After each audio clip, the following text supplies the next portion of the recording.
Let's talk today about a car that could have been a resounding disaster. I'm talking about the Renault 20, this sedan that emerged from the bowels of Renault, like a somewhat clumsy but endearing cousin of the Renault 30.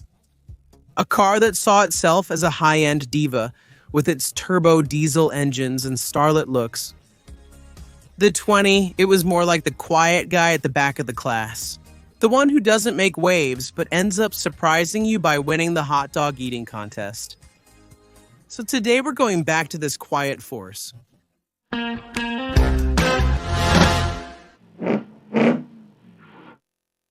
in 1975. The Renault 16, this old tent a bit worn but still valiant, still lingers in the Renault catalog. Meanwhile, the Renault 18, born just 3 years later, plays the cheeky youngsters, while the Citroën CX, with its spaceship look straight out of a science fiction movie. And the Peugeots, 504 and 505, solid as plows, come to put sticks in the wheels of our heroine. Frankly, the Renault 20 could have ended up in the ditch of automotive history, completely forgotten.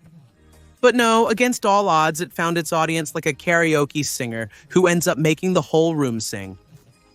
Paired with its big sister, the 30, it formed an unlikely but effective automotive duo like Laurel and Hardy. The 30 played the grand dame with its roaring 5.6, while the 20, more modest, was content with 4 cylinders. Well-mannered, perfect for family fathers who wanted to drive with a minimum of dignity without mortgaging their house. Together they won hearts with a plush comfort, like a good leather armchair, a drive as soft as a grandmother's caress, and, dare we say it, a modernity that at the time still smelled of the future. The Renault 25, which took over later, only had to pick up the laurels sown by its 2 pioneers. But let's go back to the genesis. The Renault 30 made its grand debut at the Geneva Motor Show in March 1975, under the spotlights, with the grace of a beauty queen, the 20. She debuted at the Paris Motor Show in October, like a shy younger sister following her elder's lead. Designed by that genius Gaston Juchet, she took the lines of the 30, but in a light version. A more sensible front end with rectangular headlights under glass and a slightly less flashy look. Under the hood, forget the V6 here, its 4 cylinders or nothing, an engine sufficient to haul the kids around without shaking the neighbors. The idea of Renault's brains was simple. The 30 had to play in the big leagues against the Peugeot 604, while the 20 was gently pushing the 16 towards the exit. Except that surprise, the 16 refused to leave, still achieving good sales scores. At its launch, the Renault 20 came in 3 versions. The L, very stripped down, the TL, a little more chic, and the GTL, supposed to be the pinnacle of luxury, with gadgets that were dreamy at the time. Power steering, centralized locking, and electric windows at the front. Except that the initial 1,647cc 90-horsepower Cleon Alu engine was not very powerful, and the 4-speed manual or 3-speed automatic gearbox clearly did not encourage sporty driving. And even if the independent suspensions and front disc brakes gave a serious look, the rear drums reminded us that we were still in the 70s. Launched in November 1975, the Renault 20 rode the wave of family sedans with Elan. A compelling argument for families climbing the social ladder. In July 1977, Renault unveiled the TS, a version finally worthy of the name, with a 1,995cc engine and 110 horses. The 5-speed gearbox only arrived in 1978 as an option, but the TS brought just enough dynamism to make driving enjoyable without turning the 20 into a rally car. From 1979, it even had the luxury of a 2-liter badge on the back and 14-inch rims, just to show off a bit. At the close of 1979, as the oil crisis made gas station attendants shudder, Renault had a brilliant idea to put a diesel engine under the hood. The turbo diesel and G-turbo diesel versions arrived with a Douvrin of 2,868 cm, 3 and 63 horsepower. In other words, an asthmatic turtle. But with tiny consumption perfect for salespeople who spent their life on the highway. The 20 entered the 80s with the serenity of an old lady who knows she has proven herself.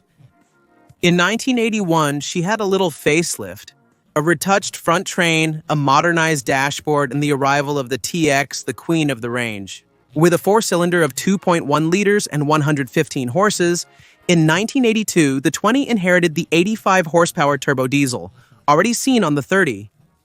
A year later, a small spoiler appeared at the back, but that was about it. The Renault 25, lurking in the shadows, was about to steal the show with everything she had learned from her elders as the end was near. With 607 405 units produced, the 20 did not break records compared to the Peugeot 505 or Citroën CX. But if we add the 136,403 Renault 30, the duo has nothing to be ashamed of. The 25L has managed to bring together the best of both worlds into a single model, becoming an undisputed star. So is the Renault 20 forgotten today? Perhaps, but get in and you'll be amazed by its simplicity, comfort, its way of telling you, I'm here, I do the job, and I don't bother you with fuss. An honest car without pretense, and frankly, in this world of flashy SUVs and useless gadgets, it's refreshing.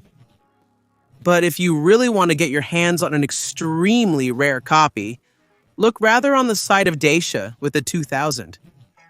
So where does this strange beast come from? Well, believe it or not, it's a story that begins with Nicolae Ceausescu, the big boss of Romania, at a time when Dacia and Renault had already said goodbye in 1979. Here comes the Romanian state knocking on the door of the Renault Group with a rather unexpected request to manufacture some Renault 20s, but in a Romanian version.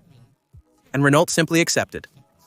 And that's how in 1981, a small shipment of completely knocked-down kits was taken.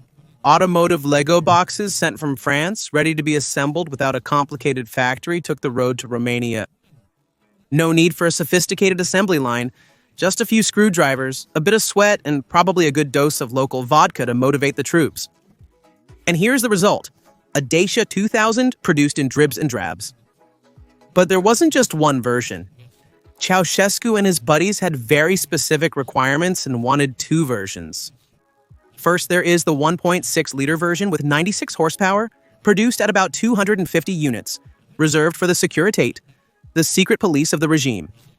And then there is the Grail, a 2.2-liter version with 115 horsepower, produced in only 5 or 6 copies intended for Ceausescu himself and a handful of his high-ranking buddies. With such a limited production, the Dacia 2000 has become a sort of legend, a mechanical ghost that haunts the dreams of collectors, like an old song that we can't find on Spotify. It's simple. If you come across one someday, it's either a miracle or a counterfeit. A Romanian Renault 20, made at the request of an eccentric dictator, with engines that don't even match the name of the car, it's not ordinary. And do you have any memories in a Renault 20? Tell me that in the comments, and don't forget to subscribe so you don't miss all our new videos.